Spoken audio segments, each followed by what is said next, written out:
마태복음 25장 14절부터 30절까지 말씀입니다.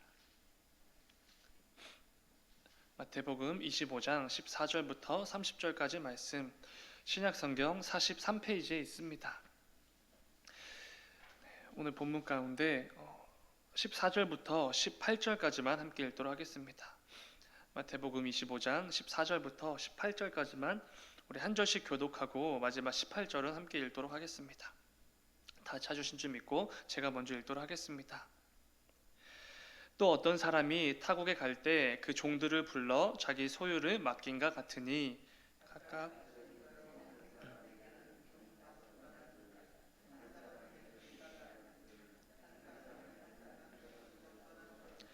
다섯 달란트 받은 자는 바로 가서 그것으로 장사하여 또 다섯 달란트를 남기고, 다 함께, 한 달란트 받은 자는 가서 땅을 파고 그 주인의 돈을 감추어 두었더니. 아멘. 잠시 기도하겠습니다. 사랑해 주님, 감사합니다. 아버지, 오늘도 삶의 자리로 나아가기 전에 하나님 앞에 먼저 나와서 찬양하고 또 기도하고 말씀 듣고 나아가려고 합니다. 아버지, 이 시간 가운데 예배하는 모든 자들 지켜주시고 그 마음 가운데 분주함도 꼭 붙들어 주셔서 온전히 주님께 집중하여서 주님께 예배하는 이 귀한 시간 될 수 있도록 인도하여 주셔서, 사랑해 주님, 오늘은 우리 나라에게 가장 중요한 날 중에 하나일지도 모릅니다. 아버지, 오늘 이루어지는 그 일들을 통하여서 이 나라와 국민을 위해서 애쓰고 또 수고하고 또 헌신하고 또 마음껏 사랑할 수 있는 우리나라의 대표자가 잘 뽑히는 그런 날이 될 수 있도록 주님 인도하여 주셔서 주님 감사합니다. 거룩하신 예수님의 이름으로 기도드렸습니다. 아멘. 함께 읽은 말씀을 가지고 우리에게 주어진 달란트, 이런 제목으로 함께 말씀을 나누도록 하겠습니다. 오늘은 우리가 함께 읽은 본문에 담긴 달란트 비유에 대해서 함께 말씀을 나누어 보려고 합니다. 우리가 많이 들어보신 그리고 익숙한 말씀입니다. 이 달란트 비유의 내용을 잠시 요약을 하면 이렇습니다. 한 주인이 잠시 집을 비우게 됩니다. 그런데 주인이 집을 떠나면서 종들에게 각각 서로 다른 달란트를 나누어 주게 됩니다. 한 사람에게는 5달란트, 또 한 사람에게는 2달란트, 나머지 한 사람에게는 1달란트를 주었습니다. 그래서 주인이 떠난 후에 5달란트와 2달란트 받은 자들은 주인이 맡기고 떠난 그 달란트를 가지고 장사를 해서 이익을 남기게 됩니다. 그러나 1달란트 받은 사람은 주인의 돈을 땅에 감추어 두었습니다. 후에 주인이 돌아왔고 주인은 그 달란트를 나눠준 종들을 불러서 결산을 하게 됩니다. 서로 이야기를 나누게 되지요. 그때 5달란트와 2달란트 받은 종들을 이 주인이 격하게 칭찬을 하며 그 달란트를 모두 종들에게 줍니다. 그러나 우리가 잘 아는 것처럼 달란트는 몇만 원, 몇십만 원 정도의 적은 금액이 아닙니다. 굉장히 큰 금액임에도 불구하고 종들에게 주었다는 것입니다. 잘했다, 충성된 종아, 이런 극찬을 받으며 많은 돈들도 얻게 된 것입니다. 그런데 반대로 이 주인은 1달란트 받은 종에게는 격하게 막말을 하며 혼쭐을 내고 내쫓는 것을 보게 됩니다.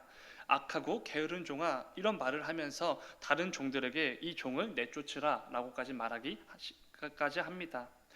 이 1달란트 받은 종은 심한 말을 듣고 맡았던 달란트도 모두 빼앗기고 비참하게 쫓겨나게 된 것입니다. 여기까지가 달란트 비유의 내용입니다. 그런데 조금 이상한 부분이 있습니다. 그것은 달란트 비유에서 이 주인은 왜 그토록 1달란트 받은 종에게 가혹한가라는 것입니다. 이 종은 우리가 잘 알고 있는 그 탕자의 그 내용 말씀을 기억해 보면은, 이 종은 아버지가 죽지도 않았는데 미리 재산을 끌어서 받아다가 정욕과 쾌락을 위해 모두 탕진한 후에 돌아왔던 그런 탕자처럼 주인의 돈을 모두 탕진한 것도 아니었습니다. 그렇다고 이 맡긴 돈을 통째로 잃어버린 것도 아니었습니다. 단지 주인의 돈이 어떻게 될까봐 안전하게 땅에 묻어두었다가 주인이 돌아와자 돌려주었을 뿐입니다. 그런데 왜 이렇게까지 이 종에게 막말을 하고 또 막대하고 심지어 악하다고 윽박을 지르면서 내쫓았는가라는 것입니다. 오늘은 말씀을 통해 이 내용에 대해서 함께 나누어 보려고 합니다. 특별히 이 달란트 비유에 담겨진 한 달란트 받은 자를 통해서 우리의 삶을 좀 돌아보려고 합니다. 하나님께서 우리에게 이 한 달란트 받은 자를 통해 어떤 말씀을 하시는지 한번 나누어 보려고 합니다. 오늘도 잘 집중하셔서 하나님께서 말씀을 통해 우리에게 뭐라고 하시는지 하나님의 마음과 뜻에 귀 기울이는 귀한 시간이 되기를 소망합니다. 우리는 이 달란트 비유에 대해 수도 없이 말씀을 통해 들었고 또 배워왔을 것입니다. 그렇기에 우리에게는 굉장히 익숙한 말씀이고 익숙한 교훈일 것입니다. 그런데 아마 대부분은 이런 교훈을 떠올리실지 모르겠습니다. 나도 5달란트, 2달란트 받은 자처럼 열심히 살아야겠다. 아니면 나는 저 1달란트 받은 자처럼 게으르게 살아선 안 되겠다. 이 정도의 교훈일 것입니다. 그러나 이 달란트 비유의 말씀은 우리의 게으름, 우리의 열심, 이러한 간단한 교훈을 주는 말씀은 아닌 것 같습니다. 그런 간단한 가르침이었다면 애초에 예수님께서 비유를 통해 말씀하실 필요도 없었을 것입니다. 그리고 기본적으로 오늘 본문 말씀이 위치하고 있는 그 맥락은 너무나 중요한 부분에 위치하고 있기 때문에 그렇습니다. 예수님께서는 종말에 대해서 굉장히 강조해 주시면서 여러 번 말씀해 주시는데 그 종말에 대한 말씀을 가르치시는 그 정 가운데에 오늘 본문이 위치하고 있는 것 같습니다. 우리는 오늘 본문이 위치하고 있는 그 맥락을 알아야지 이 달란트 비유를 통해 우리에게 무엇을 말씀해 주시는가에 대해서 정확히 알 수 있습니다.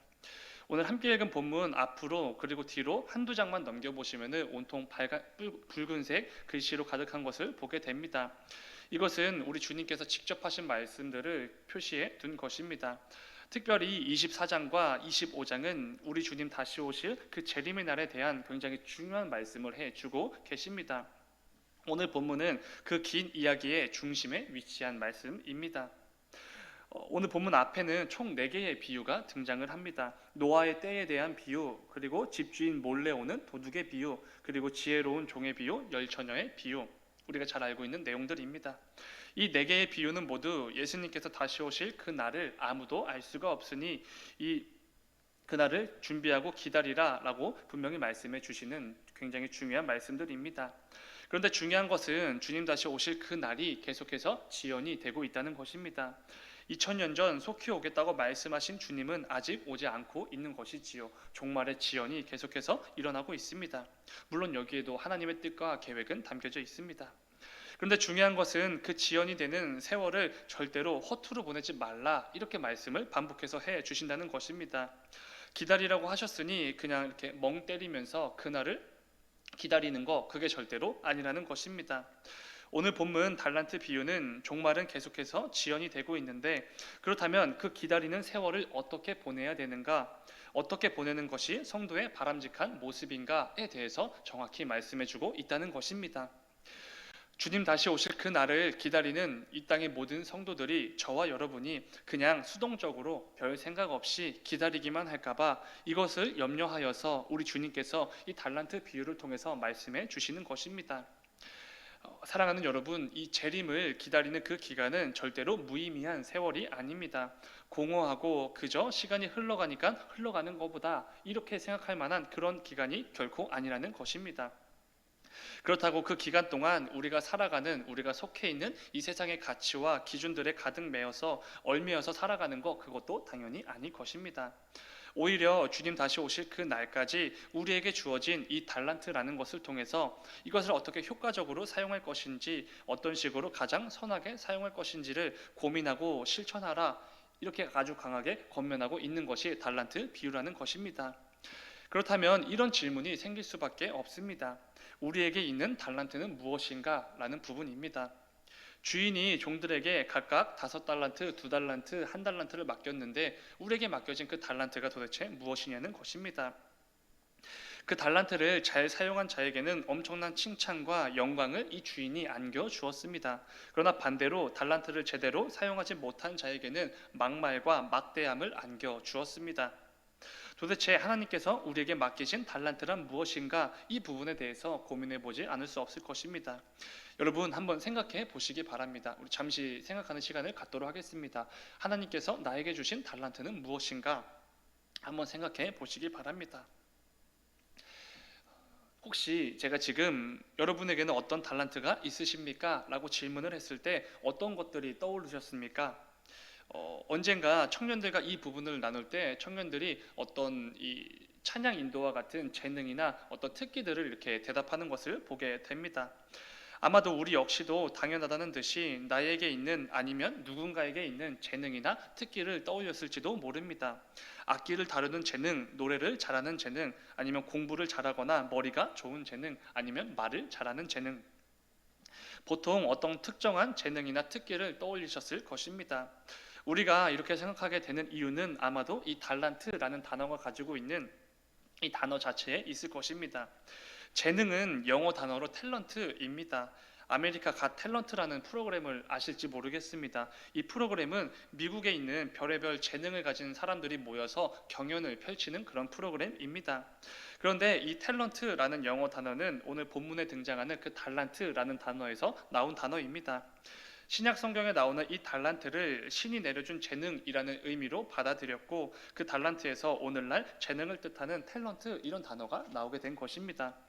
그래서인지 우리는 이 달란트 비유를 듣고서 주인이 종들에게 달란트를 맡겼다라고 말할 때 그렇다면 하나님께서 우리에게 맡기신 달란트는 무엇일까? 그리고 여기에 대해서 고민할 때 망설임 없이 재능이나 특기를 떠올리는 것입니다. 더욱이 오늘 본문 15절은 이렇게 말합니다. 각각 그 재능대로 한 사람에게는 금 5달란트, 한 사람에게는 2달란트, 한 사람에게는 1달란트를 주고 떠났더니 각각 그 재능대로. 그래서 우리는 이 달란트 비유 말씀을 통해 내게 있는 재능들을 찾기 시작합니다. 나에게는 어떤 재능이나 특기가 있을까? 이런 고민을 하는 것이지요. 물론 이것도 당연히 맞습니다. 틀렸다고 말할 수는 없지요. 그러나 이 달란트 비유를 통해 우리에게 맡겨진 달란트를 이렇게 고민해 볼 때 단순히 우리에게 있는 어떤 특정한 재능이나 특기 정도를 떠올리는 것은 오늘 본문을 이렇게 묵상하기에는 너무나 가벼운 묵상일 것입니다. 틀린 것은 아니지만 본문의 의도는 단순히 재능 정도에 이렇게 국한되어 있는 것 같지는 않습니다. 그리고 남들에게 하나씩은 있을 법한 특별한 재능이 정말로 하나도 없는 사람도 분명히 있지 않겠습니까? 저는 이렇게 딱히 이렇게 못한다라고 말할 만한 것이 없지만 그 문제는 딱히 이렇게 잘합니다라고 말할 만한 것도 없습니다. 이렇게 별다른 재능은 없지만 그냥 무난하게 평균적으로 살아가고 있는 것 같습니다. 이런 사람들도 분명히 있습니다. 그렇다면 그런 사람들은 우리 주님께서 말씀하신 달란트 비유에 해당이 안 되는 사람들인가라는 의문이 생기게 됩니다. 그렇기에 이 달란트를 단순히 특정 재능이나 특기로만 해석하는 것은 조금 곤란한 부분이 있을 것입니다. 기본적으로 예수님은 지금 비유로 말씀을 가르쳐주고 계십니다. 달란트 비유를 통해 우리에게 굉장히 중요한 가르침을 주고 계신 것이지요. 그런데 그것이 나에게 있는 어떤 재능이나 특기에 대해서 고민하게 하는 그 정도로 여긴다면 오늘 본문 말씀이 너무 가볍게 느껴집니다. 저는 달란트 비유를 이렇게 묵상했습니다. 우리에게 있는 이 달란트에 대해서 우리가 고민할 때 이 달란트는 단순히 재능이나 어떤 특기 정도가 아니라 우리의 삶 전체를 의미하는 것이구나 이렇게 묵상했습니다. 우리의 삶 속에 주어진 그 모든 것들, 모든 특권들, 모든 기회들이 바로 우리에게 맡겨진 달란트들이라는 것입니다. 이게 무슨 말인지 조금만 더 듣다 보면 이해가 가실 것입니다. 모든 사람들은 저마다 다른 삶을 살아가게 됩니다. 같은 학교를 다녔어도, 같은 동네에서 평생을 자랐어도, 같은 나라에 속했어도 모든 사람들은 각자가 전혀 다른 삶을 살아가게 됩니다. 심지어 한 집에서 태어나서 한 집에서 자란 식구라고 해도 전혀 다른 삶을 살아가게 됩니다. 저는 우리 모두에게 서로 다르게 주어진 그 삶 자체가 바로 달란트라고 묵상했습니다. 하나님께서 내 삶 속에 허락해 주신 모든 환경들, 상황들, 조건이나 여건들, 인간관계들이 바로 우리에게 맡겨진 달란트들이라는 것입니다. 내가 기독교인이라는 것 자체가 달란트입니다. 내가 성도라는 신분을 얻게 된 것도 달란트입니다. 내가 속한 직장, 가정, 학교나 학원, 친구들과의 모임 등 이 모든 것들이 우리에게 주어진 달란트라는 것이지요. 이 부분을 처음 나누었던 그 내용과 함께 묵상해 보면 이렇습니다. 주님 다시 오실 그 날을 기다리는 저와 여러분이 그냥 수동적으로 별 생각 없이 기다리기만 할까봐 이 비유를 통해 우리에게 말씀해 주셨다고 하지 않았습니까? 재림을 기다리는 그 기간은 절대로 무의미한 세월이 아니고 공허하고 그냥 흘러가는 보다 흘러가는가 보다 이렇게 생각하는 것도 결코 아니라고 말씀을 드렸습니다. 오히려 주님 다시 오실 그 날까지 우리에게 주어진 이 달란트들을 어떻게 효과적으로 사용할 것인지, 어떻게 가장 선하게 사용할 것인지 고민하고 실천하는 것, 이것들을 아주 강하게 권면하는 말씀, 그게 바로 달란트 비유라고 말씀드렸습니다. 그런데 중요한 것은 그 달란트가 바로 저와 여러분의 모든 삶, 모든 일상이라는 것입니다. 하나님께서 우리에게 맡기신 이 삶을 전체 통째로 생각했을 때 어떻게 효과적으로 가장 선하게 사용할지를 늘 고민하고 이 삶이라는 달란트를 잘 사용하며 우리 주님 다시 오실 그 날을 기다리라라는 것입니다. 이것이 제가 묵상한 오늘 본문의 달란트 비유입니다. 그렇다면 또 하나의 질문이 생길 것 같습니다. 나에게 맡기신 나의 삶이라는 이 달란트를 잘 사용한다라는 것은 무엇인가? 라는 부분입니다. 이 질문에 대한 답은 한 달란트 받은 종이 그토록 호되게 혼난 이유를 찾아보면 알 수 있을 것 같습니다. 본문 24절부터 26절까지의 말씀입니다. 제가 읽겠습니다. 한 달란트 받았던 자는 와서 이르되 주인이여 당신은 굳은 사람이라 심지 않은 데서 거두고 해치지 않은 데서 모으는 줄을 내가 알았으므로 두려워하여 나가서 당신의 달란트를 땅에 감추어 두었었나이다. 보소서 당신의 것을 가지셨나이다. 그 주인이 대답하여 이르되 악하고 게으른 종아 나는 심지 않은 데서 거두고 해치지 않은 데서 모으는 줄을 네가 알았느냐. 아멘. 혹시 한 달란트 받은 종이 주인에게 호되게 혼나고 내쫓김을 받은 이유를 좀 눈치채셨습니까? 이 종은 주인을 너무나 몰랐기 때문에 그렇습니다. 주인이 어떤 사람인지 전혀 몰랐고 뭘 원하는지도 별로 관심이 없었던 것 같습니다. 24절을 보면은 주인님 당신이 어떤 사람인지 내가 알기 때문에 달란트를 땅에 묻어두었습니다 라고 말했지만 주인은 이렇게 대답합니다. 네가 나를 그렇게 알고 있었느냐? 잘못 알고 있었구나. 주인에 대해서 잘못 알고 있었기에 이 종은 가혹하다고 느껴질 정도로 혼인하고 쫓겨난 것입니다. 결국 한 달란트 받은 자가 혼난 이유는 다른 게 아닙니다. 주인이 원하는 게 뭔지를 몰랐던 것이지요. 주인을 잘 몰랐기 때문에 그렇습니다. 그렇다면 우리 역시도 마찬가지지 않겠습니까? 우리가 우리의 주인 대신 우리에게 이 삶이라는 달란트를 맡겨주신 그 하나님에 대해서 잘 모른다면 우리 역시 호되게 혼날 수밖에 없다는 것입니다. 왜냐하면 주인이 어떤 사람인지 뭘 원하는지를 정확히 알고 있어야지만 그 주어진 달란트를 주인이 원하는 대로 잘 사용할 수 있기 때문에 그렇습니다. 그렇기에 우리 역시 당연히 하나님을 잘 알아야 합니다. 우리에게 삶이라는 달란트를 허락해 주시고 맡겨 주신 우리의 참 주인이 되시는 하나님께서 뭘 원하시는지, 우리에게 어떤 삶을 살아가기를 원하시는지 잘 알아야지 그분이 원하시는 대로 달란트를 사용할 수 있다는 것입니다. 중요한 것은 이것일 것입니다. 그렇다면 하나님은 어떤 분이신가? 하나님께서 우리에게 원하시는 것은 무엇일까? 하는 부분입니다. 하나님은 당연히 우리 삶의 참 주인이 되기를 원하시는 분이십니다. 우리가 살아가면서 하나님 외에도 또 다른 믿을 만한 구석이 있어서 하나님과 그것을 겸하여 섬기는 것이 아니라 오직 하나님만을 섬기는, 하나님만을 주인으로 인정하는 충성된 종이 되기를 원하시는 것입니다. 또한 하나님은 저와 여러분의 삶을 통해 이 세상도 그 하나님을 경험하게 되기를 원하십니다. 우리가 살아가는 그 모습을 통해 이 세상도 하나님이 어떤 분이신지를 보기를 원하신다는 것입니다. 또 우리가 행하는 모든 행동과 우리가 내뱉는 모든 말들, 우리가 하는 생각들을 통해서 예수 그리스도의 사랑이 드러나기를 원하는 분이십니다. 우리의 삶을 통해 예수님의 사랑이 얼마나 큰지, 얼마나 놀라운 것인지를 드러나기를 원하시는 것이지요. 또한 당연히 우리의 삶을 통해 예수 그리스도의 그 복음이 증거되어지고 선포되어지기를 원하시는 분이십니다. 사랑하는 여러분, 하나님이 어떤 분이신지 우리가 조금만 기억해 보면 다 알 수 있는 내용들입니다. 이러한 하나님이 어떤 분이신지에 대해서 조금 고민하고 기도하며 나아가다 보면은 하나님께서 내게 맡기신 이 삶이라는 달란트를 어떻게 사용해야 되는지 조금은 그 윤곽이 드러날 것입니다. 오늘 말씀을 염두에 두고 우리가 예수님을 믿는 기독교인이라는 것을 이렇게 표현할 수 있을 것 같습니다.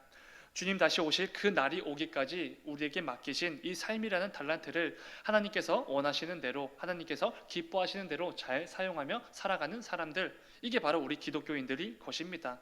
그리고 우리 성도인 저와 여러분들이 마땅히 살아가야 할 삶의 모습인 것입니다. 사랑하는 여러분, 우리에게 주어진 모든 것들은 그냥 주어진 것이 하나도 없습니다. 우연으로 이루어져 보이는 것들 분명히 많이 있지만 우연은 단 하나도 없다는 것입니다. 모든 것들이 하나님께서 우리에게 맡겨주신 달란트들입니다. 이 사실을 항상 기억하시길 원합니다. 부디 오늘 말씀을 잘 기억하시면서 내게 맡겨진 내 삶이라는 달란트를 결코 땅에 묻어두지 않기를 바랍니다. 내게 주어진 삶을 허투루 보내고 허무한 세상의 가치와 기준에 낭비하지 않기를 소망합니다. 오직 우리에게 달란트를 맡기신 우리의 주인 되신 그 하나님을 늘 기억하며 그분이 원하시는 대로 기뻐하시는 대로 그 달란트를 마음껏 사용하는 우리가 되기를 소망합니다. 이를 통해 악하고 게으른 종아, 네가 나를 전혀 알지 못하는구나. 어두운 데로 가서 거기서 슬피 울며 이를 갈게 되리라. 이런 꾸짖음을 듣는 그런 삶이 아니라 잘했다 충성된 종아, 네가 나를 잘 알고 있구나. 나와 함께 영원한 영광, 영원한 생명을 누리자. 이러한 엄청난 칭찬과 영광과 존귀를 얻게 되는 너무나 귀하고 복된 삶을 살아가는 우리 모두가 되기를 간절히 소망합니다. 우리 잠시 기도하겠습니다. 사랑하는 주님, 우리 모두에게는 하나님께서 맡기신 삶이라는 달란트가 있습니다. 오늘 말씀을 기억하면서 내 삶을 땅에 묻어두는 그런 악하고 게으른 종의 삶이 아니라 내게 맡기신 이 삶을 통해 하나님께서 원하시는 것들을 잘 이루어가는 착하고 충성된 종이 될 수 있도록 주님 인도하여 주시옵소서. 오늘 하루도 내게 맡겨진 삶의 자리로 나아갑니다. 그 가운데서도 나의 모든 행동과 말과 생각을 통해 하나님을 드러내고 예수님의 사랑을 증거하는 귀한 하루가 될 수 있도록 인도하여 주시옵소서. 주님